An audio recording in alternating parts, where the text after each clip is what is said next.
তুই তো কিছুই জানতে চাইলি না। ওরা বিয়ের দিন কবে ঠিক করলো কোনো কথাই তো তুই জিজ্ঞেস করলি না। তাছাড়া ওরা যাওয়ার সময় না তোকে খুঁজছিল, বুঝছিস? আমাকে ছাড়া যখন এত দূর পর্যন্ত করেছো, আশা করছি আমাকে ছাড়া বাকিটুকু করতে পারবে, আমাকে আর দরকার হবে না। তুই ছাড়া আমি কি করব? তুই তো আমার সব। টেনশন নিও না দুজন, তোর বিয়ে ঠিকঠাক মতোই হবে। আমি বিয়ে করে তোমাদেরকে ছেড়ে কোথাও যাচ্ছি না, টেনশন নিও না, টাকা কামাচ্ছি। আরে আপু, মা তো তোর কথা বলে নেই, তোকে নিয়ে চিন্তা করার কি আছে? মা তো আমার কথা বলছে। তাহলে তো হয়ে গেল, এখন তোমরা যাও তো। তোর বোনটা সেই দুপুর থেকে না খেয়ে আছে, সেদিকে তোর কোনো খেয়াল আছে? আমার জন্য মায়া হচ্ছে তোমাদের? তোমার মায়া হয় মা আমার জন্য? বিনু তো সারাদিন বাসায় ছিল, আমি অফিস করে তারপরে বাসায় এসেছি। আমি যে রাতের 11টা বেজে গেছে এখন পর্যন্ত কিছু খাই নাই, টাবারের জন্য এসে আমাকে জিজ্ঞেস করেছো অনু তোর খিদা পাইছে, মা কিছু খাবি, ভালো মন্দ রান্না করা আছে কয়টা দেই? ছোট বোনটার সাথে তুলনা করতেছি। তোর বাবা যখন পড়ে যায় ও কতটুক ছিল, আদর ছাড়া মেয়েটা আমার বড় হয়েছে। মা আমি কারোর সাথে তুলনা করতেছি না, আল্লাহর দোহাই লাগে প্লিজ কান্না করো না, কান্না করিস না তো প্লিজ। আমি আসলে এভাবে বলি নাই, যা তো। আমি না কান্না ধরে রাখতে পারছি না।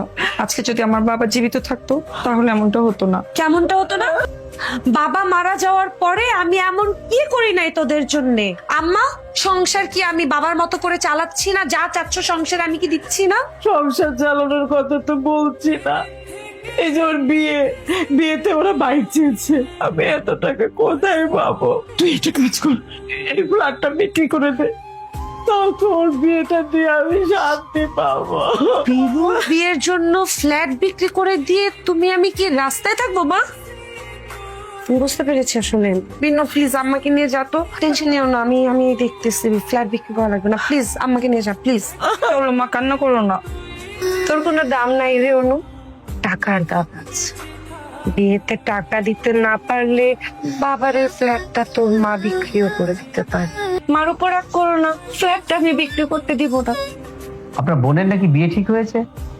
আলহামদুলিল্লাহ। আচ্ছা স্যার, আমি যদি এই মুহূর্তে চাকরিটা ছেড়ে দিই? এটা একটা এনজিও চাকরি। আপনার চাকরির বয়স 9 বছরের একটু বেশি হবে, সেই ক্ষেত্রে আপনি 7 থেকে 8 লাখ টাকা পেতে পারেন। স্যার তাহলে চাকরিটা ছেড়ে দিই।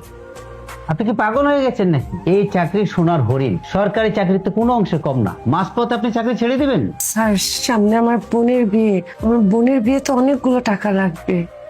মা বলছিল আমি তো ফ্ল্যাটটা বিক্রি করে দেওয়ার কথা। কিভাবে ফ্ল্যাটটা বিক্রি করবো স্যার বলেন তো? আমার বাবার শেষ সম্পদ, ওখানে বড় হয়েছি, এতটা বছর ধরে ওখানে থাকছি, ওই বাসা ছাড়লে নিঃশ্বাস বন্ধ হয়ে যাবে স্যার। আমি অনেক চেষ্টা করেছি, ট্রাস্ট মি, আমি কোথাও টাকা পাইনি।